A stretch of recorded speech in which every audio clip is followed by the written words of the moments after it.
개혁신당 부대변인 정국진입니다.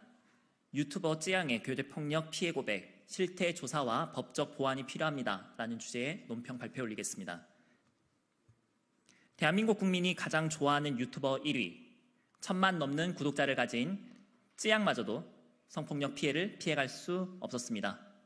그는 전 남자친구로부터 4년간 지속적인 폭행과 금전 갈취를 당하는 교제 폭력 및 불법 촬영물, 협박 등을 당했다고 털어놓았습니다. 최근 버닝썬 사건이 재조명되면서 고 구아라 씨에 대한 교제 폭력 및 불법 촬영물 협박도 대중의 화제에 올랐습니다. 교제 폭력은 3년 새 신고는 57% 증가했지만 매년 검거율은 2% 수준에 불과합니다. 그 특성상 교제 폭력과 같이 따라오는 불법 촬영물 협박 역시 실제 처벌로 이어지는 경우는 많지 않습니다. 교제 폭력의 신고와 처벌이 어려운 것은 자칫 교제 살인 또는 불법 촬영물 유포로 이어질까 봐 신고나 처벌 의사를 표하는 걸 두려워하기 때문입니다. 신고에도 처벌을 원치 않으면 교제 폭력이 반의사 불벌죄인 만큼 공권력이 더 할 수 있는 게 없어지는데 그 이후 교제 살인으로 이어진 사례도 보고되고 있습니다. 그 가운데 정부는 관련 통계마저 정확히 내지 못하고 있습니다. 전문가들은 교제 폭력의 가족폭력 처벌법 수준을 적용해야 한다고 조언합니다. 법률혼 관계는 물론이고 결혼 예정자나 애인 수준의 친밀한 관계까지 다루고 나아가 교제 폭력은 반의사 불벌 조항도 삭제할 수 있어야 하겠습니다. 별도 입장이 없다며 쯔양 사건에 남일 여기듯 하는 여성가족부는 왜 여가부 무용론과 여가부 폐지론이 나왔는지 깊이 성찰하시길 바랍니다. 다음으로 대한축구협회, 대한체육회에도 공정이라는 스포츠 정신이 필요합니다. 라는 제목의 논평 올리겠습니다. 반년간 전 세계적 명성의 감독들이 입에 오르내리던 대한민국 축구 국가대표팀 새 감독에 10년 전 비판 여론에 사임했었던 홍명보 감독이 재선임됐습니다. 그 가운데 감독 선임을 담당하는 대한축구협회 전력강화위의 위원장이 사퇴하고 한 위원은 폭로성 공익제보를 냈습니다. 이에 축구팬들은 아시안컵 및 올림픽 실패는 물론 축구 외적으로는 2차례의 HDC 참사에까지 책임이 있는 정몽규 축구협회장의 독단과 무능을 질타하고 있습니다. 그럼에도 이미 3연임을 한 정 협회장이 4연임을 노린다는 의혹은 이제 공공연한 비밀입니다. 상위단체인 대한체육회에서도 현직 이기흥 회장이 수많은 비판 여론을 무시한 채 3연임을 노리고 있다는 소문이 파다합니다. 스포츠 절대 독재를 꿈꾸는 이들 둘의 연임이 가능하려면 조건이 있습니다. 바로 3연임 이상일 경우 체육회 산하 스포츠공정위원회의 심사 승인을 거쳐야 한다는 것입니다.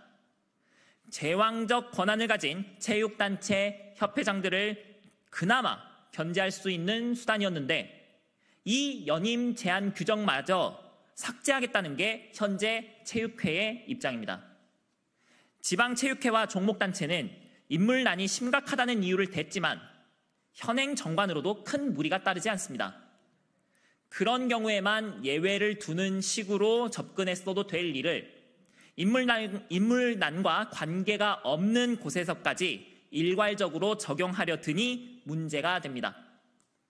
주무부처인 문화체육관광부의 유인촌 장관은 체육회가 4,200억 국가 예산을 받음에도 학교 체육과 엘리트 체육이 낭떠러지로 떨어지고 있다면서 해당 정관 개정안을 절대 승인하지 않겠다 했습니다. 공감합니다. 유 장관은 더 나아가 대한체육회와 축구협회 문제도 살필 수 있어야 하겠습니다. 지난 2월 아시안컵 실패로 비난 여론이 드높을 때 그는 경고든 제재든 마땅한 책임을 물을 것이라고 했으나 아직까지 후속 조치가 보이지 않습니다. 원칙과 공정성이 스포츠의 핵심 가치라고 유 장관은 공언했습니다. 파리올림픽을 앞두고 이 말이 빛나는 조처가 추가적으로 있기를 기대합니다. 마지막으로 노무현 사위에게 부엉이 바위 그거라는 개딸, 당신들이야말로 왜 대선에서 졌는지 곱씹기 바랍니다. 라는 제목의 논평 발표해 올리겠습니다. 곽상원 더불어민주당 의원이 원내 부대표직을 사퇴했습니다. 민주당이 내건 검사 5인에 대한 탄핵안 중 1인에 대해 기권표를 던졌다는 이유로 개딸의 표적이 되자 내린 결정입니다. 이 과정에서 당 지도부에서 빈말로라도 만류하는 목소리는 없었다고 합니다. 되려 사퇴 전 이재명 당대표 후보가 검사 탄핵 반대는 내란 시도라고 말한 것이 영향을 미쳤습니다. 제안 설명만 듣고 찬반을 판단하기에는 근거가 불충분하다고 생각했다고 차분히 곽 의원이 입장을 밝혔음에도 개딸들은 꿈쩍도 않았습니다. 반대도 아니고 기권, 5명 중에 단 한 사람에 대해서만이었는데도 그랬습니다. 개딸 사이에서는 노무현 전 대통령의 비극을 떠올리게 하는 장인이 왜 부엉이 바위에 올라갔는지 곱씹으라는 막말까지 등장했습니다.